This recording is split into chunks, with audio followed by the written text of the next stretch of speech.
Welcome back. My name is Julia and I'm with Julia Sue's Stamping.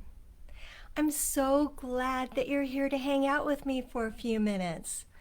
Today I've got two cards for you and they're going to be really quick. I want to show you how to come up with ideas with ease. And the first card is a wildly cute birthday card using the Rhino Ready stamp set. I am also using the adorable Full of Life Designer Series paper. I can't seem to get enough of that stuff. It's pretty awesome.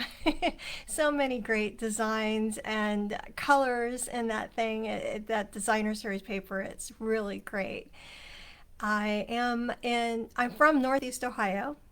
I am an independent Stampin' Up! Demonstrator, so everything I use is Stampin' Up!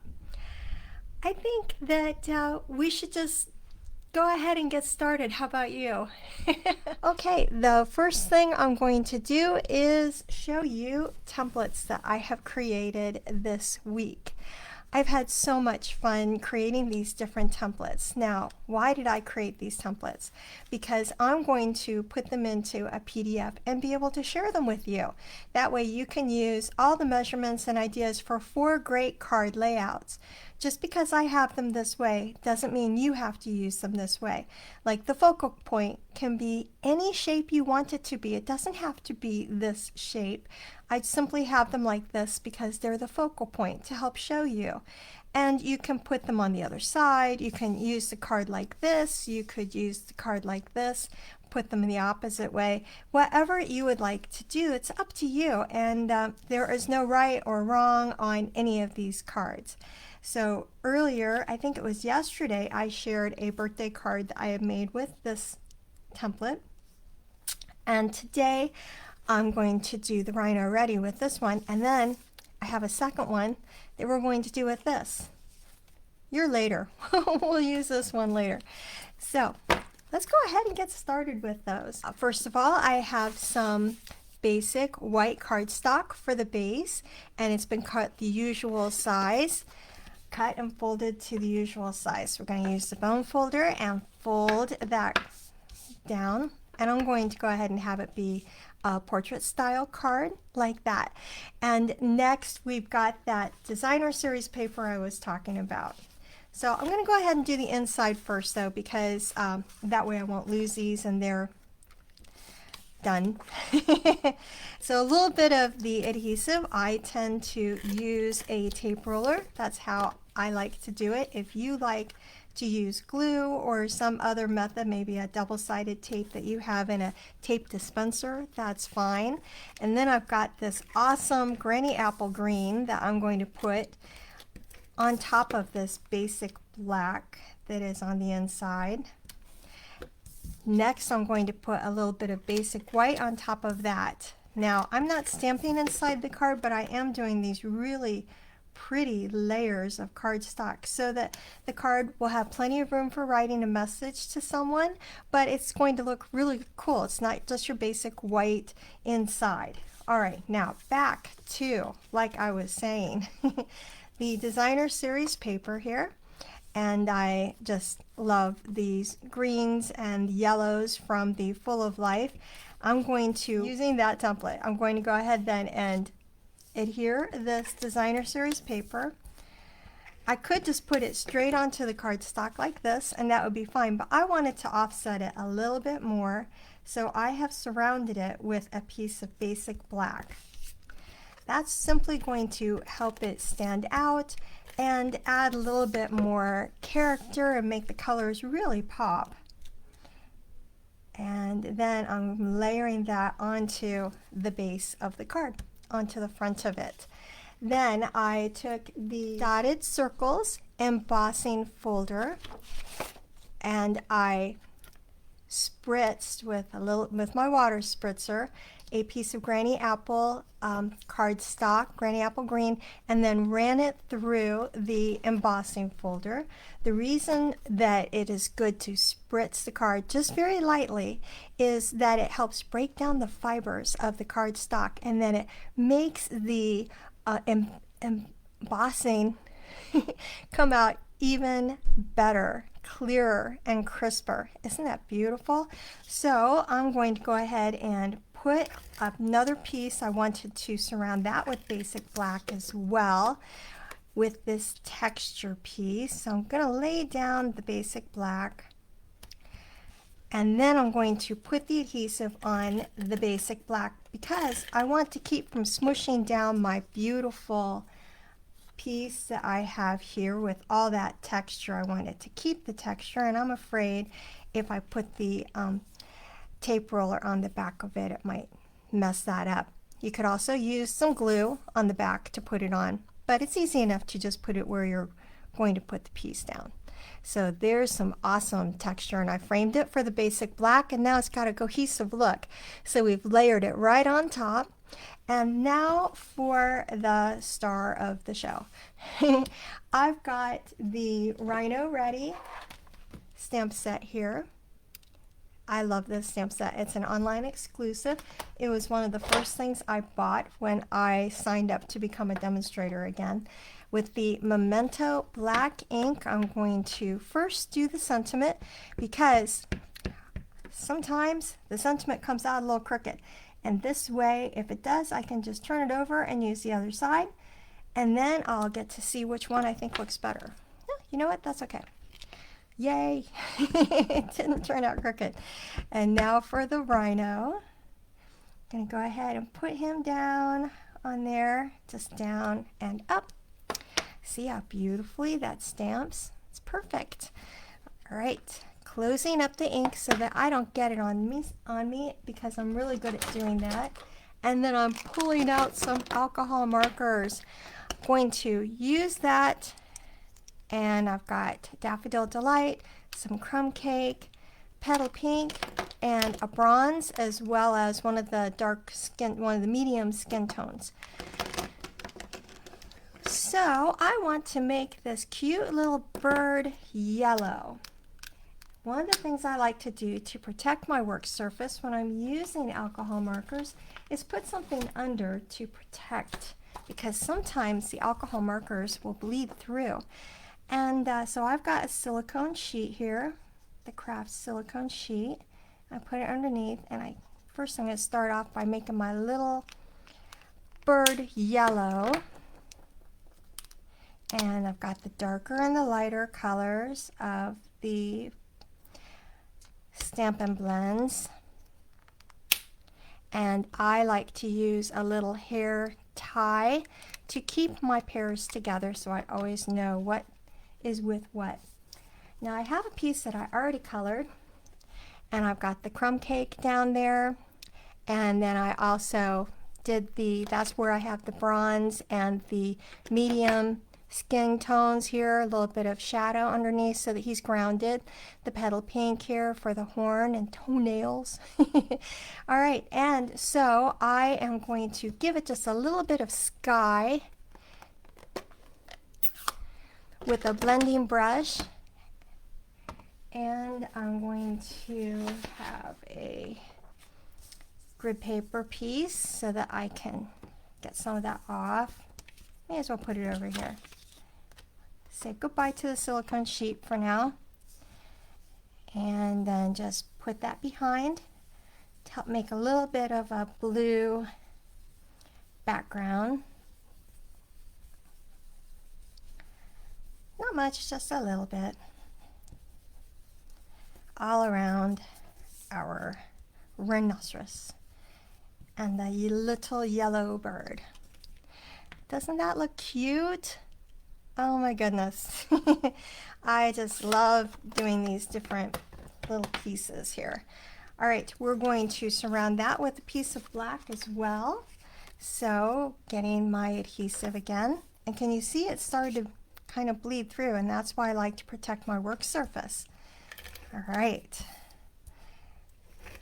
And onto the black so that it is framed beautifully. Now I'm going to lift it up with some dimensionals.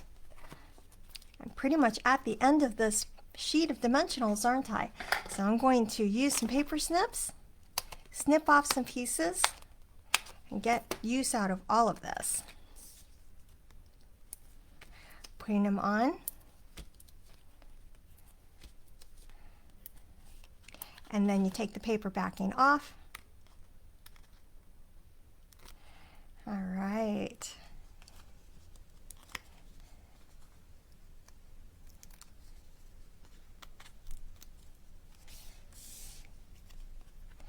And then place it on top.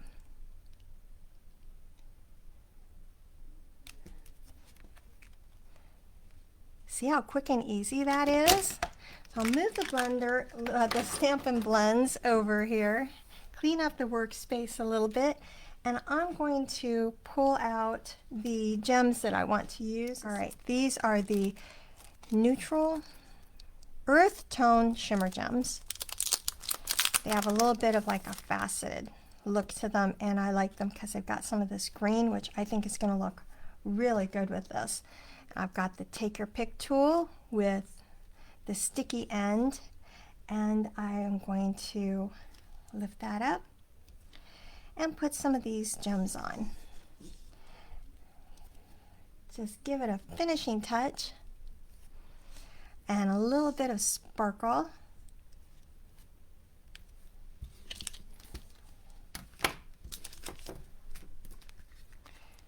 How about that? And here's one that I did with berry bursts instead of the granny apple green. Isn't that pretty? Very nice. And of course I like to have a matching or a coordinating envelope. So I ran this envelope flap through the cut and emboss machine using that circles embossing folder. I think it turned out really well. So the inside is simple, yet it's elegant, as well as the outside being so much fun and really easy because I had a template to follow, and it helped me a lot. The stamp set I'm using for this one is the Irresistible Blooms. I'm only using the hello word for this one because I was trying to keep it to a certain color scheme. And I'm also using the Friends for Life designer series, the Friends for Life, what's this called? Die. Thank you. Okay, I got it. A die. And I'm using the heart for this one. So the embossing folder for this is going to be the Eyelet 3D embossing folder. It's got some great shapes and texture in there. And that's what I'm going to do with these little pieces here. I wanted to keep it a clean and simple card. Clean and simple doesn't mean it always has to be white though. I'm starting off with a black base, and then I'm going to, on the inside of the card, put a little bit of red and have white on top of that so that the white is framed beautifully with that red. Again, I'm just going to use a little bit of the adhesive here, put it on top, frame it, have it all matted with the red. Then I'm going to place that on top of the black inside the card.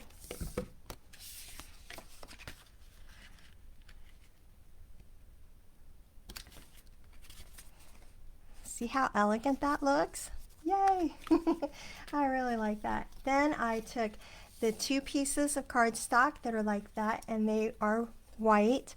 I ran them through the cut and emboss machine, and again I spritzed it with just a little bit of the water using my spritzer to help break down the fibers of the cardstock and make it so that it embossed even deeper and better. Very nice. I'm putting on a piece of white cardstock on top of this black.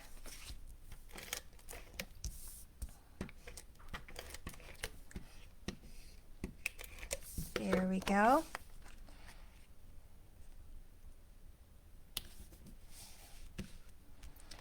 And like I had said before, if you want, you can put your adhesive down on your piece. For this one, I'm going to use the liquid glue, and I'm just scraping it on here.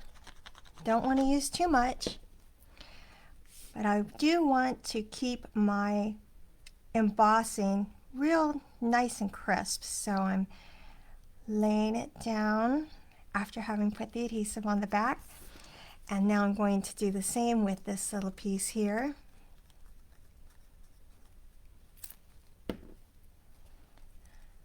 So this could be cardstock if you wanted to. It could be designer series paper that you had cut to be these sizes.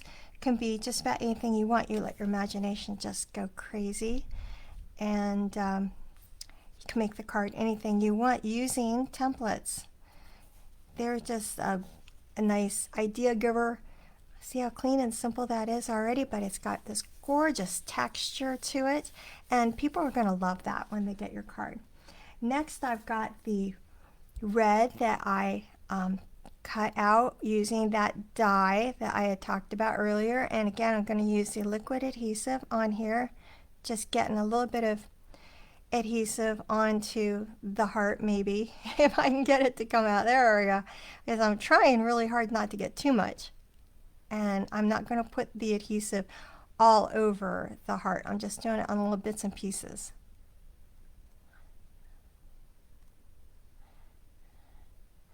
It's particularly the end areas, because I want those to go down well.